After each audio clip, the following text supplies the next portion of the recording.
filosóficos. Yo soy Manuela Chaur y el día de hoy contamos con la participación de Jessica Ortiz y Tatiana Aguas, quienes me permito mencionar son apasionadas de la evolución, la naturaleza del ser humano y cómo estos se relacionan. Vamos a tocar algunos temas como el desarrollo de la personalidad y si esto tiene que ver mucho o no tanto con la evolución y la herencia. Mejor dicho, tendremos un debate mucho más allá de lo académico.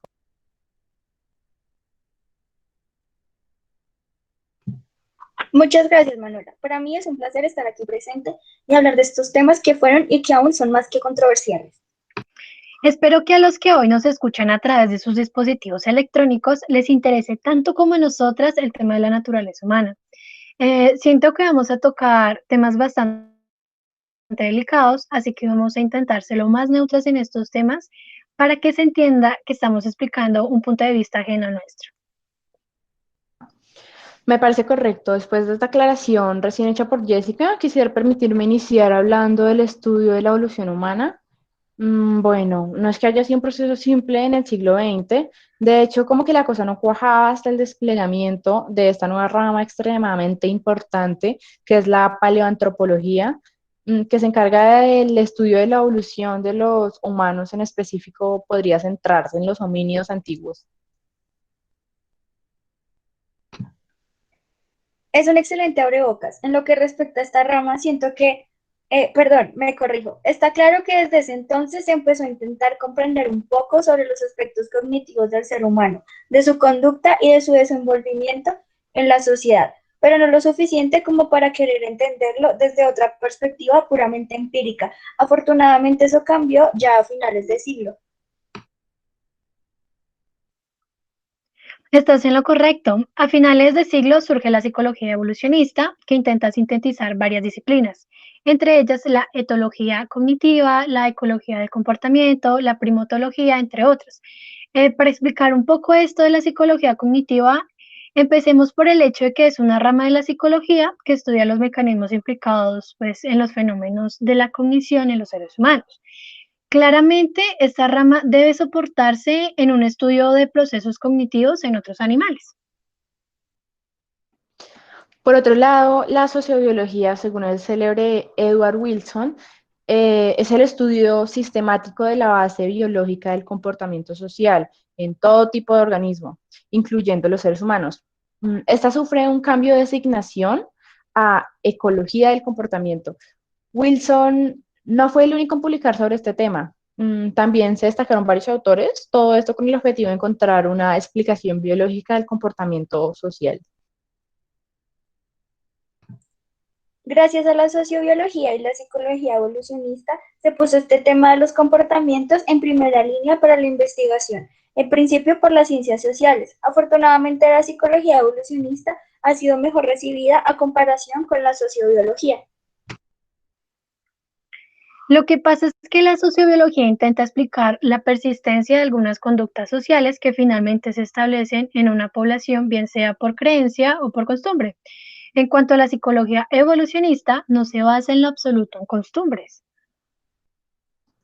Sí, es bien importante entender que lo que se fija por parte de la selección natural no son en realidad conductas, sino más bien los mecanismos psicológicos que se pueden activar, o sea, que pueden activarlas en ciertos momentos y con estímulos adecuados. Según Richard Lewontin, la sociobiología es como el último intento que trata como de convencer a la gente que la vida humana debe ser y que de hecho tiene que ser. Por decirlo de otra manera, es como si un organismo naciera ya con conductas sociales determinadas, por lo que se asumiría que ya cualquier sociedad está destinada a ser una sociedad patriarcal, competitiva e injusta. Es bastante curioso cómo pasan a la biología, la cual es una ciencia básica solo para transformarla a una ciencia netamente social. Claro que de cierta manera tiene implicaciones si le echamos un vistazo a la definición de fenotipo. La idea básica que articula este hecho es que el principio de que la conducta social es un producto fenotípico adaptativo que puede ser estudiado, así como cualquier otro rasgo adaptativo, como lo puede ser cooperar en un grupo al cual se pertenece. En parte es cierto que la cultura, después de todo, es algo que nos diferencia y nos hace distintos de lo que hubiera podido hacernos solos nuestros genes. Quiero empezar a hablar ahora sobre una de las propuestas más conocidas y discutidas pues, en en la sociobiología, la cual se refiere a las diferencias sexuales en las preferencias de pareja. De nuevo, quiero aclarar que esto es un tema narrado desde un punto totalmente ajeno al nuestro, ya que es algo controversial que deseamos no generar disturbios entre nuestros oyentes por algo que se pensaba a finales del siglo XX. Coincido con lo que nos acaba de mencionar Jessica. En esta sección vamos a hablar de ideas mencionadas por Trivers en el 72, por Fisher y Thornhill. Bueno, siento que esta es una parte picante, bastante, básicamente lo que proponen estos autores es que existe una inversión paterna, lo cual hace referencia al esfuerzo que realiza un progenitor para incrementar las oportunidades de supervivencia y el éxito reproductivo de un hijo. Mejor dicho, como quien dice, lo que hace un progenitor para asegurar su propia reproducción y la de su hijo. Sí, según lo mencionado, se resalta que los hombres realmente no tienen que esforzarse demasiado, al menos no en nuestra especie, porque si analizáramos otras especies, pues nos daríamos cuenta que si se realiza una inversión bastante exagerada, los hombres a lo largo de sus vidas tienen la capacidad de generar gran cantidad de espermatozoides, en cambio, pues las mujeres sí tienen un número limitado de probabilidades para ser fertilizadas. Y pues si añadimos aparte el hecho de que las mujeres cargan con 9 meses aproximadamente, pues de constante inversión de todo tipo, incluso en el momento del parto, la mujer se expone a que toda la inversión realizada se pierda por una posible muerte, bien sea del organismo resguardado en la madre, de la madre o de ambos. Esta gran diferencia, según los autores, dicen que implica que las mujeres y los hombres tengan distintos intereses, que por ejemplo, la prioridad de un hombre, según la sociobiología, es fecundar a la cantidad de mujeres que sea posible. Así asegura el extendimiento de sus genes. Este no interviene en los riesgos del embarazo ni del parto, mejor dicho, se refiere a los hombres como unos promiscuos solo para aumentar la eficacia de su estrategia biológica. La mujer, por otro lado, no puede darse el lujo de perder las inversiones que realizó durante el embarazo. En ese punto, la mujer tiene objetivos y prioridades bien diferentes. La prioridad de la mujer, según la sociobiología, es asegurarse que el hombre va a tener como pareja sea un soporte, una ayuda para el posterior periodo de crianza, por lo que la mujer se muestra evasiva y a lo que refiere al sexo, hasta estar segura de que el hombre que ha elegido es el adecuado y que no solo la va a abandonar después de copular, sino que realmente cuenta con los recursos para sacar adelante y en buenas condiciones a su hijo o sus hijos. Eso hace que los gustos varíen con respecto a lo que resulta atractivo en el otro sexo. Los autores resaltan que los hombres se fijan en mujeres jóvenes, por lo general en la etapa con mayor éxito de fertilidad, y las mujeres buscan hombres de alto estatus social, ya que eso ofrecería una garantía, por así decirlo, de abundancia en el periodo de crianza. Mencionan que hay cosas que pueden influir, como la infidelidad y celos, a los cuales los hombres son más propensos a recurrir, y que si una mujer sufrió de infidelidad por parte del hombre, será más fácil que ésta perdone este acto siempre y cuando pues el hombre siga ligado a ella. Si nos ponemos a ver qué tan cierto es esto que plasmaron estos autores, representantes de la sociobiología, es algo que en la actualidad es completamente inaceptable. Es la clara muestra de una sociedad machista, donde la mujer es sumisa y solo es viable para la reproducción. Estas definiciones e ideas han sido cuestionadas desde el momento en que salieron a la luz, ya que realmente no se tiene en cuenta que los humanos no solo buscan tener éxito reproductivo, al menos a lo largo de la historia existen hombres y mujeres sin interés en lo absoluto para reproducirse, al igual que existen hombres y mujeres con concepción feminista que se opone en su totalidad a esta idea, e incluso mujeres que no son radicales y que no están de acuerdo con estas especulaciones, a pesar de que sí se tiene cierta tendencia a suceder, no es lo que rige un comportamiento generalizado en una sociedad. Totalmente de acuerdo con lo que dice Manuel. Es una teoría bastante errada, al menos a ojos de varias personas y comunidades de este siglo. E incluso en el siglo que se dio, siempre fue una postura muy cuestionada. Sí, de hecho, Thornhill Propuso una tesis sobre la violación como una experimentación y sensación del hombre que es reprimido o excluido sexualmente. Es bastante interesante esta postura, que la verdad en su totalidad cuestionable.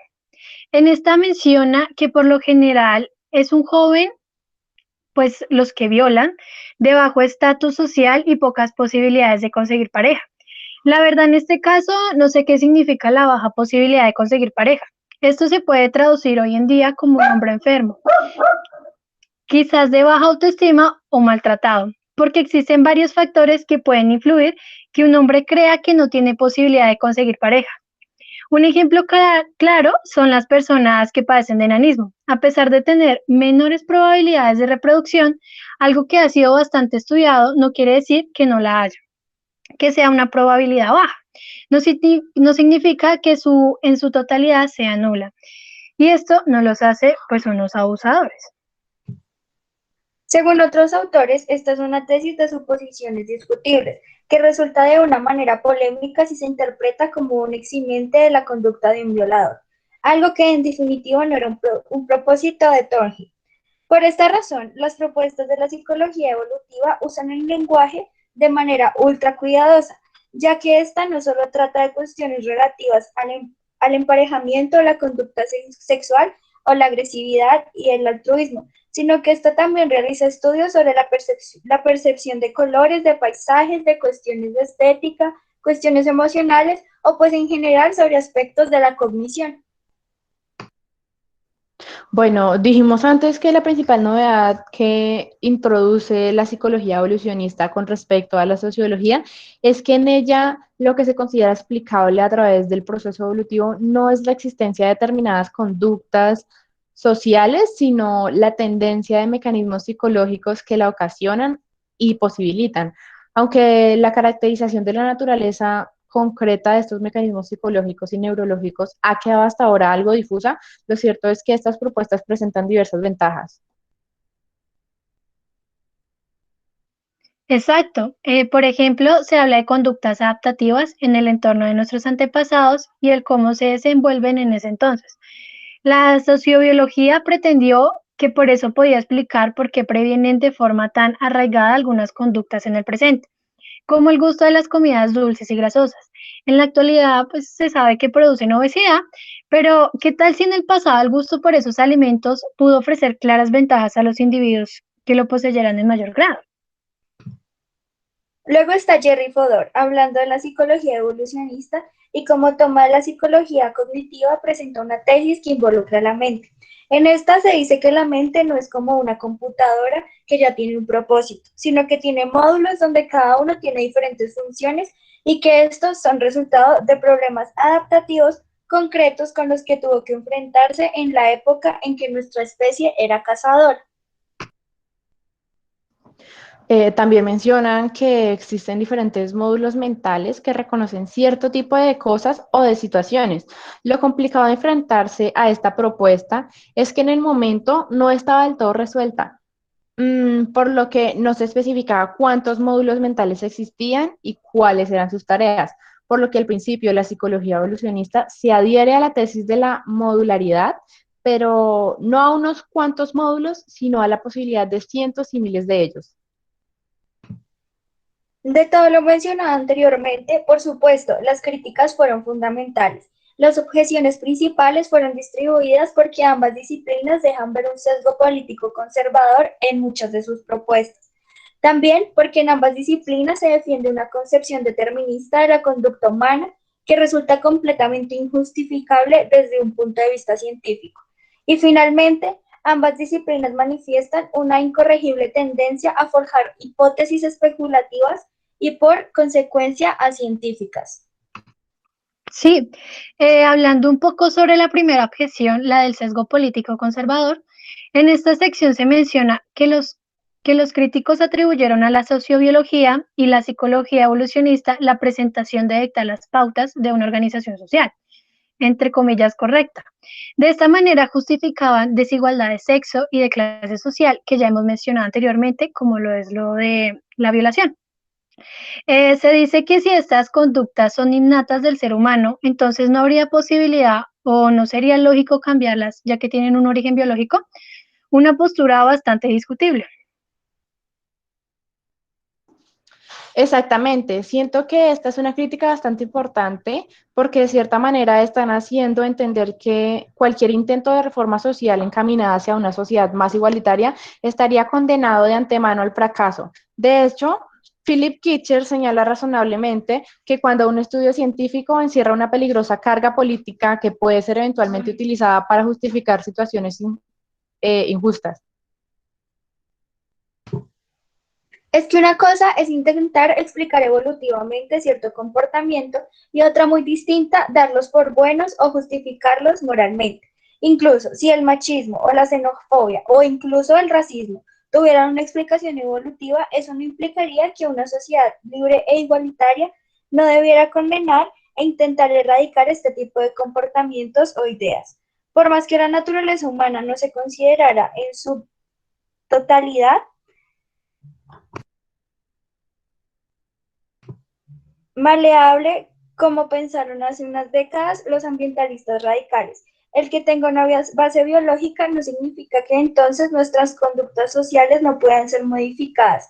De hecho, si lo pensamos, el ambiente es un elemento imprescindible en el desencadenamiento de algunas conductas. Si proseguimos con la crítica del determinismo, esta toma una posición demasiado radical donde básicamente los genes son los que toman total control sobre el organismo. Este determinismo biológico sostiene que las características psicológicas, morales y sociales de los seres humanos no solo dependen de las características biológicas, sino que también se ven determinados por esto, especialmente por su dotación genética y que la parte ambiental influiría de menor manera para el despliegue de algunas características. La verdad, algo que debilitó bastante la posición del determinismo fue el proyecto del genoma humano y la conclusión de que muchos rasgos no pueden estar relacionados directamente con los genes. Incluso a una familia holandesa se le hizo una prueba ya que presentaba una mutación en el cromosoma X bastante extraña que afectaba a la monoaminooxidasa, que tiene como función catalizar la oxidación de la serotonina. Por lo que esta mutación reducía los niveles de serotonina, la cual tiene como función inhibir las sensaciones de enfado y agresividad. Se llegó a la conclusión de que los genes no es que determinen la conducta del humano, pero en ciertas circunstancias sí tiene efecto claro sobre ellas. Finalmente está la que define estas propuestas como inválida, debido al carácter especulativo. Ambas disciplinas, tanto la sociobiología como la psicología evolucionista, han sido acusadas de proporcionar especulaciones incontrastables sobre el modo en que nuestros ancestros se comportan y de suponer una función adaptativa de ciertas conductas actuales sin ninguna prueba de que realmente sean conductas que aumentarán la eficacia biológica de los individuos que las practicarán en el pasado remoto. Para finalizar este capítulo del podcast, quisiera recalcar la importancia del ambiente en la biología. Si nos fijamos un poco en nuestro día a día, podemos darnos cuenta la facilidad con la que todo lo que hacemos e incluso no hacemos está ligado a la naturaleza. El ambiente es un factor esencial para el desarrollo de ciertas habilidades, de ciertos rasgos, pero en definitiva no es quien determina la moral de un ser humano. El hecho de que se hable de bien o de mal con respecto a comportamientos puede estar ligado a veces a genes, pero la mayoría del tiempo está ligada al ambiente en el que el ser humano se desarrolla. Las condiciones y la capacidad de entender que los comportamientos dependen a veces de reflejos que se ven en culturas como lo pueden ser las conductas adaptativas, se forjan de cierta manera también por el ambiente.